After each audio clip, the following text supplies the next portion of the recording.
কেমন আছো সবাই? আশা করি ভালো আছো। আর আমার চলে যাচ্ছি। আর এই দেখো দুটো চোর এখানে আছে, কিসের জন্য না পকোড়া। এই যে পকোড়া দাও মামা, পকোড়া খাওয়ার জন্য বসে আছে। আর এই যে আমার রান্না হয়ে এসছে, চিলি চিকেনটা হলে হয়ে যাবে। আর এই দেখো বিরিয়ানি, আজ হাঁড়ি করে করেছি বিরিয়ানি। তো কে খেতে ভালোবাসো কমেন্ট করে জানিও। তো দোকানে যাব,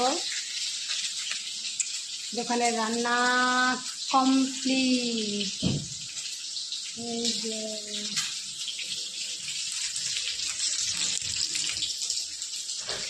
তো প্লিজ ব্লগটা দেখুন আর লাইক কমেন্ট শেয়ার আর ফলো অবশ্যই করুন, রিকোয়েস্ট।